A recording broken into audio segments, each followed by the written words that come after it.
இன்றே டவுன்லோட் செய்து உங்கள் ஃபேவரட் ஷோக்களை என்ஜாய் பண்ணுங்க. இவங்க ரெண்டு பேரும் வீட்டுக்கு வந்து பிரச்சனை பண்ணும்போது ஏன் நீ உண்மையை சொல்லல?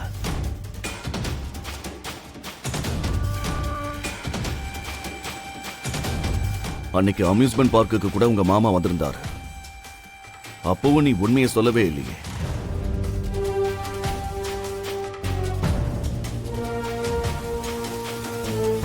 மிஸ் அம்மா, தப்பு பண்றவங்க தான் இந்த மாதிரி பொய் சொல்லுவாங்க. அப்படின்னா நீ என்ன தப்பு பண்ண?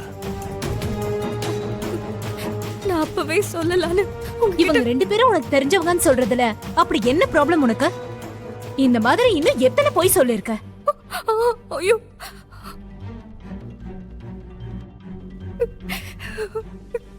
இப்ப நான் உங்ககிட்ட என்ன சொன்னாலும் ஏதோ உங்ககிட்ட சமாளிக்கிற மாதிரி தான் இருக்கும்.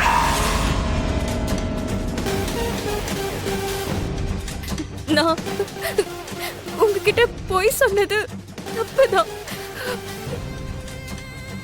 ஆனா எனக்கு பொய் சொல்ல வேண்டிய கட்டாயம் ஆயிடுச்சு.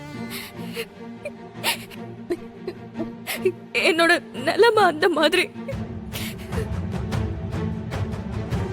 ஒவ்வொரு தப்புக்கு பின்னாடியும் ஒரு ரீசன் இருக்கும் மிஸ் அம்மா. ரீசன் இருக்கிறதால மட்டும் தப்பு சரியாயிடாது.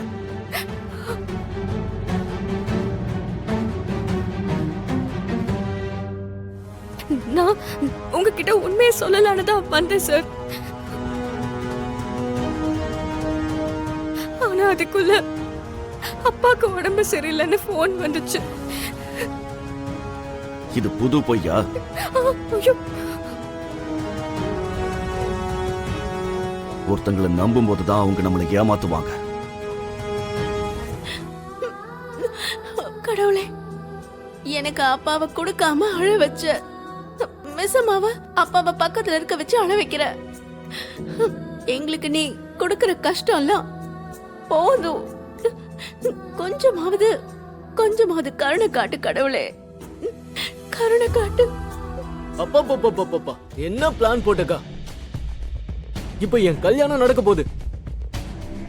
பேசவே முடியாத அப்பாவோட கடைசி ஆசைன்னு சொல்லி எப்படியோ நீ லாக் பண்ணிட்ட.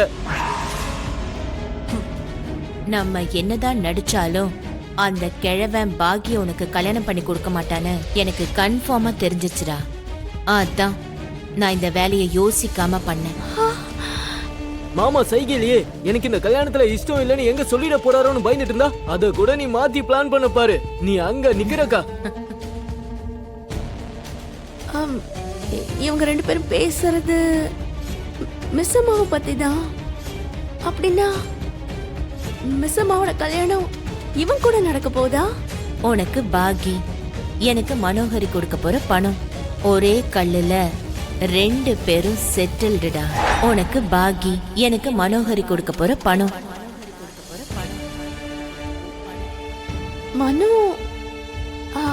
மனு எதுக்காக இவங்களுக்கு பணம் கொடுக்கறா? சரி, இவங்களுக்கும் மனோகரிக்கும் என்ன உறவு? நான் என் தாய் மாமன் பொண்ணு கல்யாணம் பண்றதுக்கு மனோகரி எதுக்காக 50 லட்சம் தரணும்? இந்த கல்யாணத்தால அவங்களுக்கு என்ன லாபம் கிடைக்க போகுதுன்னு எனக்கு தெரியல. நமக்கு பணம் கிடைக்கும் போது நம்ம இதுக்கு இத பத்தி எல்லாம் யோசனை பண்ணணும். அவ கழுத்துல நீ 3 முடிச்ச மட்டும் போடு. அப்புறம் அப்பா பொண்ணு ரெண்டு பேரையும் நம்ம காலடியில விழ வைக்கலாம். ஐயோ, எல்லாரும் சேர்ந்து மிஸ் அம்மாவோட வாழ்க்கைய கெடுக்கணும்னு நினைக்கிறீங்களா? சரி, இந்த மனோக்கு என்ன பைத்தியமா? எதுக்காக இவ மிஸ் அம்மாவோட வாழ்க்கையோட விளையாடிட்டு இருக்கா? இந்த மேட்டர் உடனே மிஸ் அம்மா கிட்ட சொல்லி இந்த கல்யாணம் பண்ணிக்காதன்னு சொல்லணும். சொல்றேன். அந்த பாலகியால உன்னை பார்க்க முடியுதுன்றது உனக்கு வரும். நீ அதை துஷ்பிரயோகம் பண்றது சரியே இல்லை.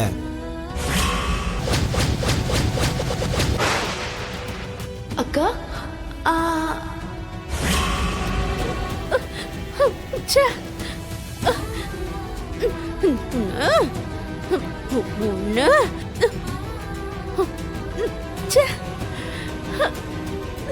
மிஸ் அம்மா கிட்ட உண்மையை சொல்ல முடியாது. மிஸ் அம்மாவோட வாழ்க்கை என் கண்ணு முன்னாடியே கெட்டு போகும்போது நான் பாத்துக்கிட்டு எப்படி சும்மா இருக்க முடியும்? அவங்க அப்பா உயிருக்கு போராடிக்கிட்டு இருக்காரு. அவளுக்கு துணையா இருக்க வேண்டியவங்க கண்டமா மாறி மிஸ் அம்மாவோட வாழ்க்கை கெடுக்கணும்னு பாக்குறாங்க. கடவுளே, நீ என்ன பண்ணாலும் நல்லதுதான் பண்றன்னு நினைக்கிறோம். ஆனா இதுல நல்லது எங்க இருக்கு?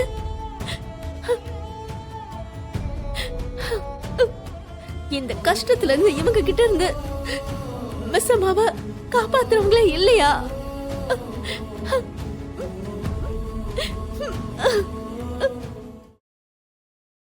மிஸ் அம்மாவோட அப்பா எப்படி இருக்காரோ தெரியலையே. பாவம், இந்த பொண்ணு தனியா எவ்வளவு கஷ்டப்படுதோ என்னவோ. அமர் போயிருக்கான்லங்க, ஏதாவது நல்லது சொல்லிட்டு வருவான். எவ்வளோ கஷ்டம் வந்தாலும் உங்களுக்கெல்லாம் நாங்க இருக்கோன்னு ஆறுதல் சொல்லிட்டு வருவாங்க. அதோ வந்துட்டாங்க.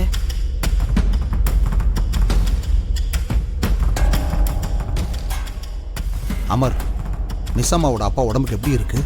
மிஸ் அம்மாவை பார்த்து ஆறுதல் சொல்லிட்டு தானே வந்திருக்கேன்.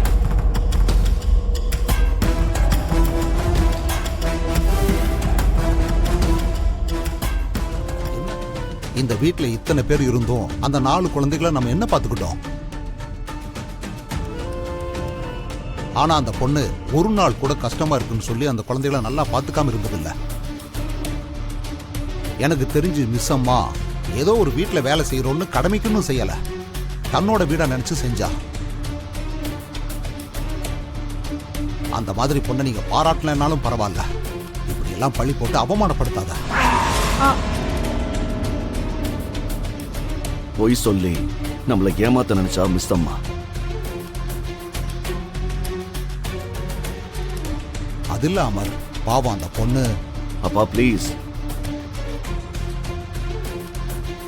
இப்ப நம்ம யோசிக்க வேண்டியது மிஸ் அம்மாவை பத்தி இல்ல, மனோகரியோட கல்யாணத்தை பத்தி.